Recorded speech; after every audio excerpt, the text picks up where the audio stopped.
Hey guys, I'll make this very brief for the intro.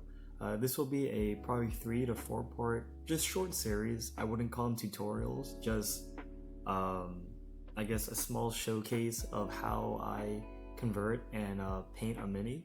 And the model I've chosen is a Nurgle Daemon Prince since I've had this model for a while. So this is the first part, which is just the building and planning stage. So hope you guys enjoy it. Okay guys, welcome back, and this is I guess the first video to a small series I'm going to be doing for converting, sculpting, and painting in I guess young Duke style. So the model we're going to do is a Nurgle Daemon Prince, the Finecast one. I had this box for maybe a year and a half I think. So I'm going to open it up and I guess we'll go through how I usually convert a model. So already I can tell there's no base in this, so we'll have to find one. Thank God I have a lot of spare ones. But yeah, so this is the Daemon Prince, that the stock model, and I think what we're gonna do today is convert the head, especially, maybe change the pose of the model, and switch out the arms. I'm not entirely sure, but let me do a mock sketch and I'll be right back. So guys, I have returned, and for the life of me, I could not find a pencil. So I'm going to not do a sketch, and we're gonna go into this project blind. So we're gonna start by opening the box, and I actually gathered all my clippers and everything I need right here. So here's the Finecast model. I should be washing it honestly, but I'm feeling a bit lazy today, so we're gonna skip that step. So starting off, we have, I guess, the body sprue. We got legs, his other arm, and his pauldron, and I can't find his head. So yeah, here's his weapon, which is heavily bent.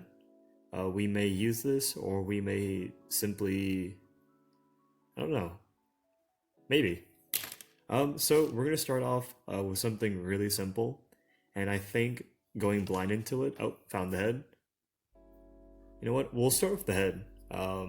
So yeah, we're gonna cut the head out, and I'm gonna show you guys live what I usually do for converting and sculpting.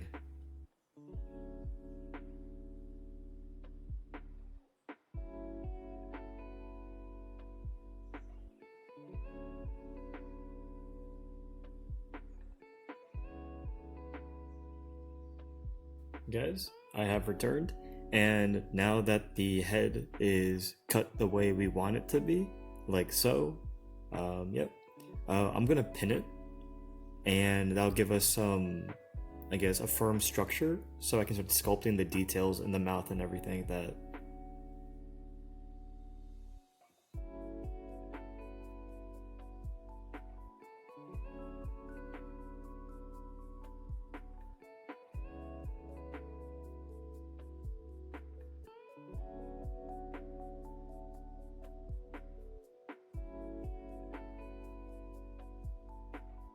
So guys, while the head is drying, I am going to work on the other parts of the model. And again, there's no real plan, so we're gonna chop off the legs and see what they look like. And if I deem them to be too static, we will chop away and convert. That's the good thing about Finecast, is how brittle and how easy it is to cut and convert. So actually I enjoy Finecast for the sole reason that I can convert everything I want. Oh. So we got the legs, and I'll clean them up off camera. And from the pose so far, I think we can change it. So usually what I like to do is, when I'm with the model, I might just literally play around with like what poses you could potentially get by doing small changes like that, or like what if something was like that. So I'll be right back after I decide what pose I want, and yeah. Okay guys, after much pondering, I've decided that I'm going to angle this foot a bit down and make him standing upon something. So this will involve a lot of cutting, probably around this knee and around this leg. So yeah, I'll get to that in a little bit.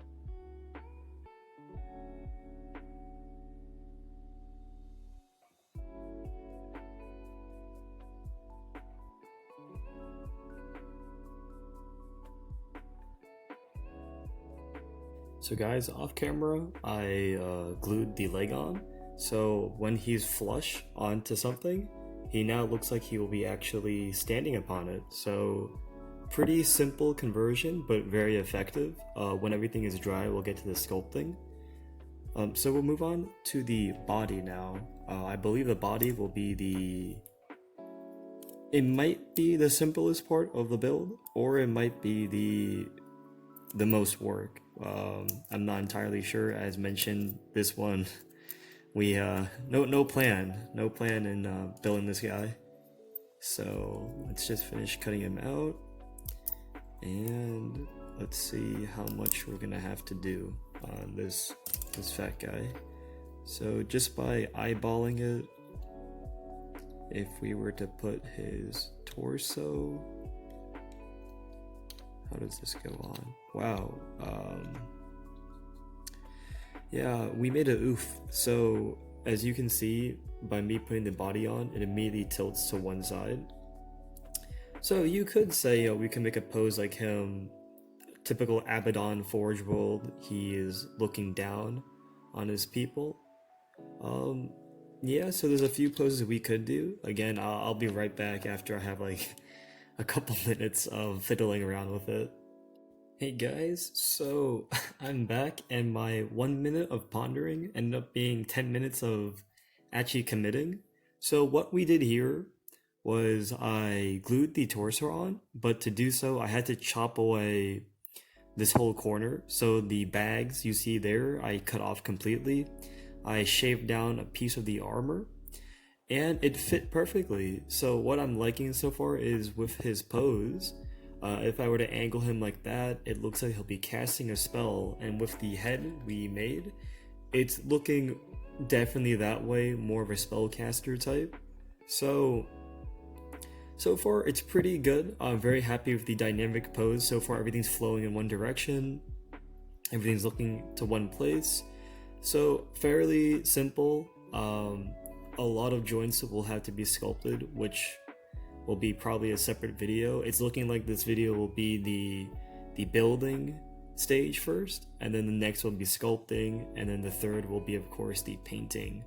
So I'm gonna cut out the arms and actually do the things off camera. If I think something major was done, then I'll record it like I did before. If not, you'll see a after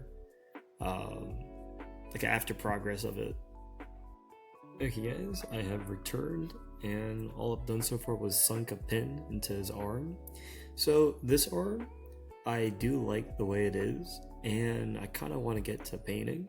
So this arm won't be converted. All I'm going to do is plop it into the pin and sculpt the joint. Rather than make it so static, it'll be a bit more angled to make the model more modern and like up to date. And the head is pretty much completely dried, and the thing I am recording now is I guess I got the photo. The sword arm is very static, and the way my model is now, he looks more like a caster, so I want him to be pointing. So this is the arm. It's an L-shaped arm holding a sword, very straightforward. So what I did was, the arm was like this, I cut it, and I'm going to scrape enough where then I can pin the arm to be like this to make it straight. So it looks like he'll be pointing. Once the hand, and of course, sorry, the hand I did cut off too, the sword is off. I'm going to take my knife and carefully shave away one finger so I can re-sculpt it pointing. Then when it's dried, I'll be able to glue it into that socket there, and he'll be pointing with this cool little gauntlet type thing. So I'll get back to it.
So guys, here is the finished basis of my Demon Prince. So let's summarize what we did. We chopped this leg, bent it so he is now angled and he can be standing upon something. We angled this arm just slightly because if it was glued straight forward, he'd be resting on his leg, and I don't like that. I want it to be more open and 3D. We changed the head, removing the horn, and made the mouth. And of course, the last arm, we cut it at the joint, extended it, grabbed the hand, hollowed out the finger so we can sculpt a new one. So guys, this is the Demon Prince of Nurgle. This is part 1, just showing you the basis of the model. I probably will be sculpting him another day as I want everything here to dry and have a very strong bond. So far, the whole time building this only took about 45 to 50 minutes. So I guess we'll do a quick comparison. This is the stock model, and here is my version of him. Definitely I have the 2 organic hands. I prefer the aesthetic more than the sword. So yeah, hope you guys enjoyed the video. We'll be back with some sculpting.